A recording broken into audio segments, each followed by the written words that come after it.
Right now, for breaking news, you can go to Newsmax.com. Thank you so much. Well, on this Memorial Day, it's especially important to recognize the needs of our veterans. They've become one of the hardest hit groups by the coronavirus. This is due to a number of factors, including old age, mental health issues, and unfortunately, diminished access to health care. Why is this the case, and what needs to be done to fix it? To weigh in, we welcome U.S. Army and Air Force veteran and the CEO and co-founder of the telemedicine provider Remote Health Solutions, Adam Hardage. Mr. Hardage, first of all, I want to thank you for your service to our nation. Thank you. I really appreciate you having me today. Now, I want to start with this. According to the Department of Veterans Affairs, we've lost more than 1,000 veterans to the coronavirus, but this actually doesn't even scratch the surface. This includes hundreds more who have died in state-run veterans' homes. So what are some of the unique challenges that veterans are facing right now from a healthcare standpoint?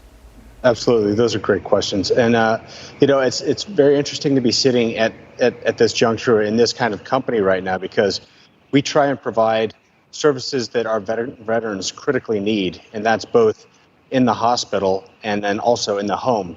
And when we see things like this, the deaths in the most recent veterans home story that came out, it's just really quite unfortunate and pretty horrific. But two of the ways that they could attack this and get after this is through telemedicine and proper testing. I'm happy to say today that our company is announcing officially that we can provide the first FDA cleared for emergency use and in-home saliva as opposed to nasal swab testing for COVID-19. Wow, that's so interesting. Tell us more about that. How does it work? And also tell us about how telehealth could help veterans in regard to even mental health. I know that suicide is a huge problem among veterans, but I want to hear about the testing, and I want to hear about that as well. Great. Well, the testing works. A kit is sent to the individual. It's a very simple three-step process. And once a saliva sample has been collected, it goes into a sealed container, sealed bag, and then it ultimately gets delivered to a laboratory, and results are available within 24 hours upon receipt there.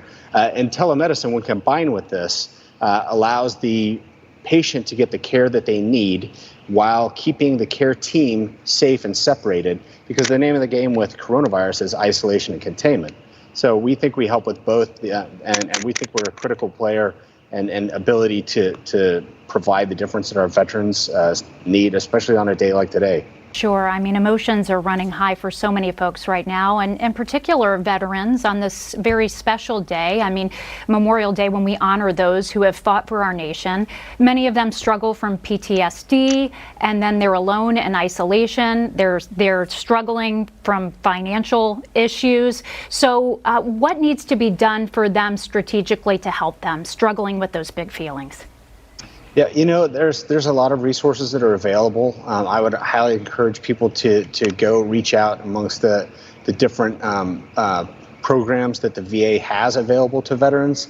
I will say that, me personally, I've lost friends along the way, certainly, but for the grace of God, one night had I turned right instead of left, I would be a name on a tombstone instead of here. So I rely on family, friends. And just remember, brothers and sisters, when you're in those dark days, to reach out to those who have worn the uniform, because you'd be surprised.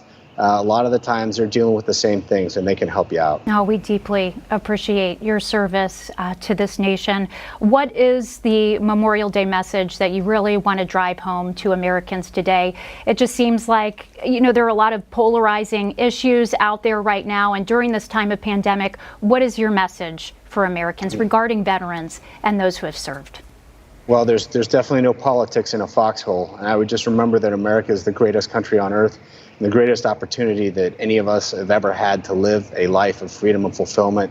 And I want to thank my brothers and sisters who are currently in the service, those who have served, those who fast on this Memorial Day.